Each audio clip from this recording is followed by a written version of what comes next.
Just 2 ನಿಮಿಷದಲ್ಲಿ ತಯಾರಾಗುವ Maggi ಹಿಂದೆ ಇರುವ ಕಂಪನಿಯ ಮೌಲ್ಯ ಎಷ್ಟು ಗೊತ್ತಾ? 2.28 ಲಕ್ಷ ಕೋಟಿ. ಹೌದು, 20 ರೂಪಾಯಿ 30 ರೂಪಾಯಿಗೆ ಸಿಗುವ ಒಂದು ಚಿಕ್ಕ ಪ್ಯಾಕೆಟ್ ಹಿಂದೆ ಲಕ್ಷಾಂತರ ಕೋಟಿ ರೂಪಾಯಿಗಳ ವ್ಯವಹಾರ ಇದೆ. ಇದರ ವಾರ್ಷಿಕ ಆದಾಯ 23,000 ಕೋಟಿ. ನಮಸ್ಕಾರ, ನೀವು ನೋಡ್ತಾ ಇದ್ದೀರಾ ಸುಮನ್ ಟಿವಿ ಬಿಸ್ನೆಸ್. ನಾನು ನಿಮ್ಮ ಮಹೇಶ್ ದಂಡು. ನಮಗೆ ಮ್ಯಾಗಿ ಅಂದ್ರೆ ಹಸಿವಾದಾಗ ಮೊದಲು ನೆನಪಾಗುವ ಆಹಾರ. ಹಾಸ್ಟೆಲ್ ವಿದ್ಯಾರ್ಥಿಗಳಿಗೆ ಮ್ಯಾಗಿ, ಬಿಸಿ ತಾಯಂದ್ರಿಗೆ ಮ್ಯಾಗಿ, ಮಕ್ಕಳ ಈವ್ನಿಂಗ್ ಸ್ನ್ಯಾಕ್ ಅಂದ್ರೆ ಮ್ಯಾಗಿ.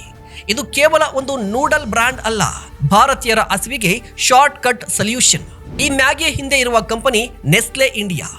ಮ್ಯಾಗಿ ಬ್ರ್ಯಾಂಡ್ನ ಇತಿಹಾಸ ಶುರುವಾಗಿದ್ದು 19ನೇ ಶತಮಾನದ ಕೊನೆಯಲ್ಲಿ. ಜೂಲಿಯಸ್ ಮ್ಯಾಗಿ ಎಂಬ ಉದ್ಯಮಿ ಈ ಮ್ಯಾಗಿಗೆ ಅಡಿಪಾಯ ಹಾಕಿದ್ರು. ಭಾರತದಲ್ಲಿ ಮ್ಯಾಗಿ ಯಶಸ್ಸು ಕಂಡಿದ್ದು 2 ಮಿನಿಟ್ ನ್ಯೂಡಲ್ಸ್ ಅನ್ನುವಂತ ಒಂದು ಬ್ರ್ಯಾಂಡ್ನಿಂದ.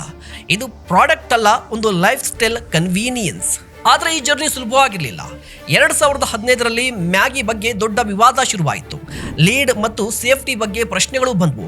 ದೇಶದಾದ್ಯಂತ ಮ್ಯಾಗಿ ಮೇಲೆ ತಾತ್ಕಾಲಿಕ ನಿಷೇಧ ಹೇರಲಾಯಿತು. ಪರಿಣಾಮ ಅಂಗಡಿಗಳಿಂದ ಮ್ಯಾಗಿ ಮಾಯವಾಯಿತು. ಆದರೆ ನೆಸ್ಲೆ ಕೈ ಚೆಲ್ಲಿಲ್ಲ.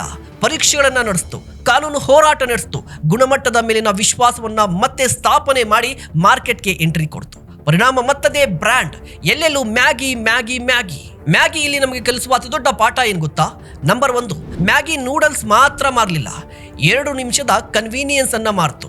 ಅದಕ್ಕೆ ಇವತ್ತು ಇಷ್ಟು ದೊಡ್ಡ ಬ್ರ್ಯಾಂಡ್ ಆಗಿದೆ. ನಂಬರ್ 2, ಬ್ರ್ಯಾಂಡ್ ಕುಸಿಯಬಹುದು, ಆದರೆ ನಂಬಿಕೆಯನ್ನ ಮತ್ತೆ ಸ್ಥಾಪಿಸಿದ್ರೆ ಮತ್ತೆ ಸಾಮ್ರಾಜ್ಯವನ್ನ ಕಟ್ಟಬಹುದು. ನಂಬರ್ 3, ಪ್ರಾಡಕ್ಟ್ ಮಾರಬೇಡಿ, ಗ್ರಾಹಕರ ಟೈಮ್ ಉಳಿಸುವ ಪರಿಹಾರ ಮಾರಿ. ಅದೇ ಮ್ಯಾಗಿಯ ಯಶಸ್ಸಿನ ಸೂತ್ರ. ನೀವೇನಂತೀರಾ? ದಯವಿಟ್ಟು ಕಮೆಂಟ್ ಮಾಡಿ. ಇಂತಹ ಮತ್ತಷ್ಟು ಕಂಟೆಂಟ್ಗಾಗಿ ನೋಡ್ತಾ ಇರಿ ಸುಮನ್ ಟಿವಿ ಬಿಸ್ನೆಸ್.